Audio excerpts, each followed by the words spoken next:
Okay, hello and welcome to the latest episode of History Dog with Mai, here she is. And this afternoon we're at quite an unusual site on Anglesey in North Wales, and this is Castell Aberlleiniog, which is about 5 minutes drive from the far more better known castle at Beaumaris, built by Edward I. But I thought I'd come here because this has a very unusual and complicated history, and it's a bit of a secret hidden castle in the woods that not many people know about. So it was originally built in the 11th century by a Norman baron, one of the original colonisers in Wales, Hugh d'Ovranche, otherwise known as Hugh the Fat or Hugh the Wolf. Not a very pleasant character, as you can guess from his nicknames. It was just a timber Motte and Bailey castle at the time. It was retaken a few years later by the Welsh, led by Gruffydd ap Cynan, a famous Welsh ruler. And then after that date, the history is a bit fuzzy for the next few hundred years.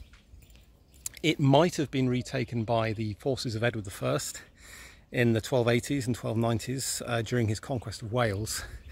And it is possible that in about 1295, the Welsh, who were once again in revolt against the king, reoccupied this castle because it's one of only a handful of fortifications on the island.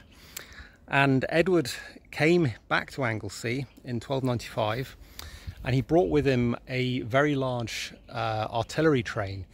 According to an English chronicler, he brought catapults and trebuchets of enormous size. And this is backed up by the surviving payment accounts for the English army. And he may well have besieged the Welsh here and bombarded them with his massive siege engines. And again, according to the chronicles, the Welsh were driven from the Isle or forced to surrender, and Edward took hundreds of them hostage. And as I said, it's quite possible that this dramatic episode played out here. And then, sorry, I should get Mai in. Here she is, exploring the ruins. It had an even more dramatic history. If you fast forward a few centuries to the mid-17th century and the period of the British and Irish Civil Wars. I'll just sit down here for a moment and you can admire the lovely Mai. This castle was held by a chap called Cheadle, who was a notorious criminal. He was in prison 3 times for debt, drunkenness and all sorts of things. And he supposedly had an affair with the wife of Richard Bulkley. And the Bulkley family by this point owned Beaumaris Castle, a few minutes drive away. And this castle was besieged by the parliamentarians in about 1648.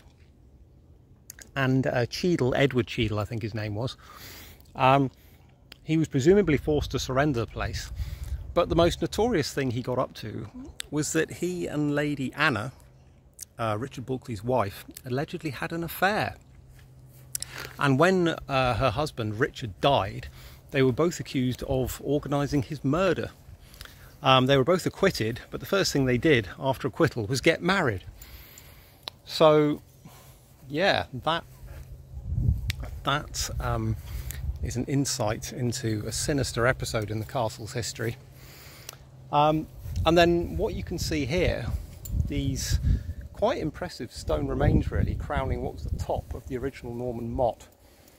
This was all the result of a very recent reconstruction project in about 2008, funded by CADU, the Heritage Lottery Fund, the Forestry Commission, among others. And they've partially recreated the stone fortifications which stood here in the mid-17th century when the castle was attacked by the Roundheads, by the forces of Parliament. They haven't completely reconstructed them, and I don't think that was the idea. It was just to sort of create a romantic ruin in the heart of the woods. And it is lovely, actually.